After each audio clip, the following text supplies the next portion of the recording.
changes the entire landscape of American politics and business in ways we're only beginning to understand. According to multiple reports from CNN, the New York Times, and Politico published this morning, New York State Attorney General Letitia James has initiated the formal seizure process on Donald Trump's most valuable properties across Manhattan and Westchester County. We're talking about Trump Tower, 40 Wall Street, Seven Springs Estate, and multiple other holdings collectively valued at over $2. $8 billion, or the state isn't just threatening anymore. They're acting.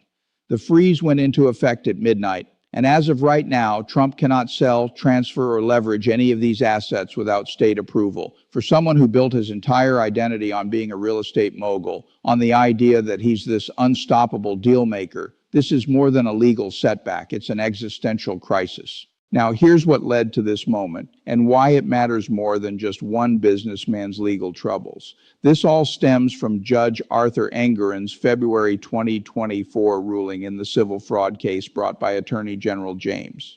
The ruling was devastating. Engoron found that Trump and his organization engaged in persistent fraud over more than a decade, systematically inflating asset values to secure favorable loans and insurance rates while deflating those same values to reduce tax obligations. The judgment came out to $354 million in penalties plus interest that's been accruing at 9% annually. By the time the appeals process dragged through 2024 and into early 2025, that number ballooned to $478 million. Trump's legal team filed appeal after appeal. But in December 2024, the New York Appellate Division upheld Engoron's ruling with only minor modifications. They reduced the interest rate slightly but affirmed the core findings. Fraud occurred. The penalties stand. And here's the critical part. Trump has 30 days from the appellate ruling to post bond or face asset seizure. That deadline hit last week. According to court filings obtained by Politico, Trump's attorneys requested multiple extensions, argued about liquidity challenges, and even suggested installment payment plans. The Attorney General's office rejected every proposal. On January 15, 2025, they filed paperwork with the New York County Clerk's office to begin the seizure process. 3 days later, the freeze went live. Let's be real for a second. This isn't happening in a vacuum. Trump has spent decades cultivating this image of invincibility, of being someone who always finds a way out, who never actually pays the price. That mythology is cracking in real time, and the implications ripple far beyond New York real estate law. According to real estate analyst Jonathan Miller, who spoke with CBS News yesterday, the properties now frozen represent roughly 40% of Trump's net worth. Trump Tower alone generates an estimated $20 million annually in commercial rent revenue. Seven Springs Estate, that sprawling 213-acre compound in Westchester, has been valued at anywhere from $56 million to $291 million, depending on whose appraisal you believe. The state has placed liens on everything, which means even if Trump found a buyer willing to navigate this legal minefield, the proceeds would go directly to satisfying the judgment, not into Trump's pocket. He can't refinance. He can't use these properties as collateral for new loans. He's effectively locked out of his own empire. Here's where it gets interesting and where the pattern becomes impossible to ignore. This is the fourth time in 18 months that Trump has faced a scenario where compliance with legal rulings directly threatens his political power and defiance threatens his personal freedom or financial survival. Let's walk through them. First, there was the Jack Smith classified documents case. In August 2023, when the indictment came down and the evidence became public, those photos of boxes stacked in Mar-a-Lago ballrooms and bathrooms, the audio recordings of Trump showing classified documents to people without clearance, his legal team faced a choice: cooperate fully, return everything, accept accountability, and potentially minimize criminal exposure, or fight, claim persecution, turn it into a political rallying cry, and risk conviction. Trump chose defiance, and while it energized his base, it also led to a 37-count federal indictment that's still working through the courts. The legal jeopardy is real, but so is the political utility. His polling numbers with Republican primary voters actually increased after the indictment. Second, the Georgia RICO case. When Fani Willis brought charges in August 2023, Trump and his co-defendants faced a decision about cooperation. Some, like Sidney Powell and Jenna Ellis, took plea deals early. They admitted wrongdoing, agreed to testify, and received probation. They preserved their freedom but destroyed their credibility with Trump's movement. Others, like Rudy Giuliani, fought and faced devastating financial consequences. Giuliani's defamation verdict in the Ruby Freeman case cost him $148 million. His New York apartment, his World Series rings, his watch collection, all liquidated. Trump watched this happen and made his choice. He's fighting, and every co-defendant who flipped is now labeled a traitor. But everyone who stood firm is drowning in legal bills Trump's PACs only partially cover. And now we have this, the fourth example.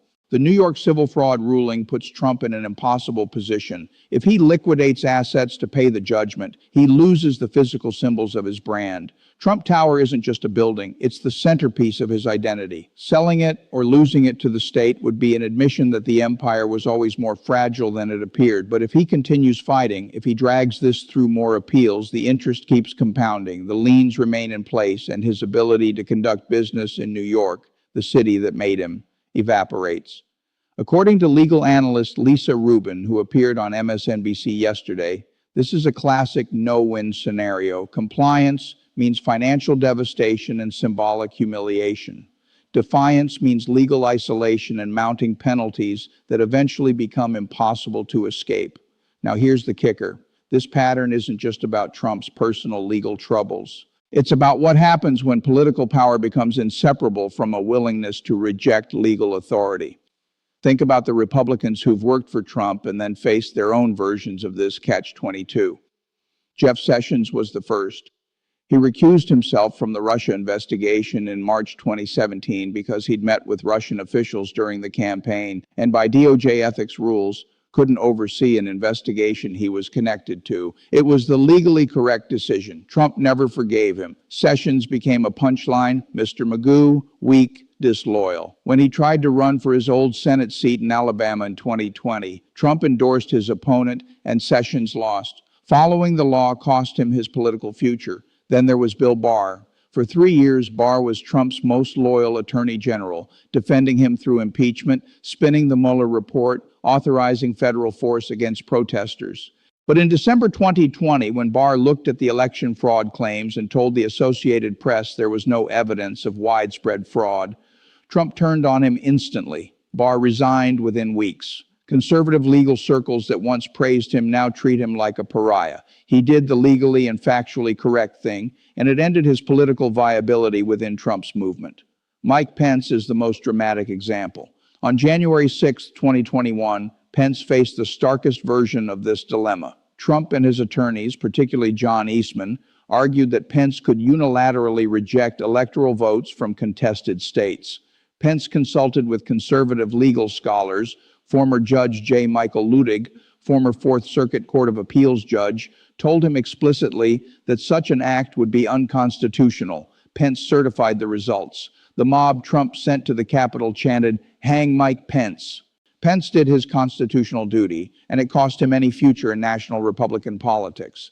When he ran for president in 2024, he didn't make it to Iowa. The base that once cheered him now sees him as a traitor because he wouldn't break the law for Trump.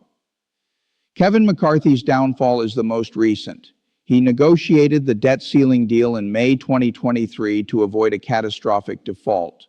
It was a bipartisan compromise that prevented economic disaster. Trump stayed mostly quiet, but the MAGA wing of the House, led by Matt Gaetz, saw the deal as betrayal. They launched the motion to vacate in October 2023. McCarthy was ousted after just 9 months as Speaker. He'd spent 2 years bending to Trump's demands, traveling to Mar-a-Lago, supporting election challenges. But the moment he prioritized governing over loyalty, he was gone.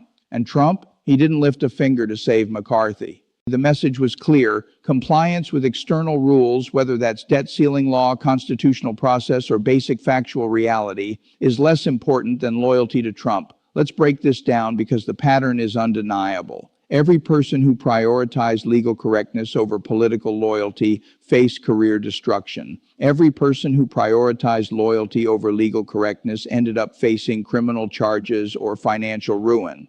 Sessions, Barr, and Pence followed the law and became outcasts.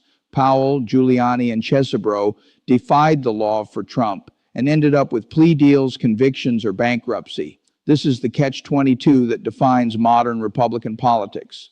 There's no path that preserves both legal standing and political viability within Trump's movement. You pick one or the other.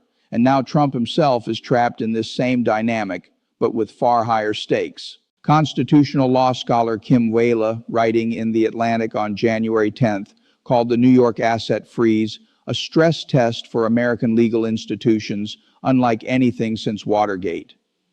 Former federal prosecutor Glenn Kirshner went further, calling the situation constitutionally indefensible if Trump successfully delays enforcement indefinitely. If someone with Trump's resources can tie up court rulings until they become politically unenforceable, then the rule of law ceases to function for the politically powerful. Here's what makes this particularly dangerous. According to a YouGov poll conducted in December 2024, 68% of Republicans believe the New York civil fraud case is politically motivated. When Attorney General James announced the asset freeze this week, Trump's campaign raised $2 million in 72 hours. Every legal consequence becomes proof of persecution. Every factual ruling becomes evidence of conspiracy. Conservative legal scholar Ilya Shapiro, writing in National Review on January 14th, acknowledged that while Judge Engoron's ruling was legally sound and the evidence of fraud overwhelming, the political weaponization narrative will persist regardless of facts. But that doesn't mean accountability should be abandoned.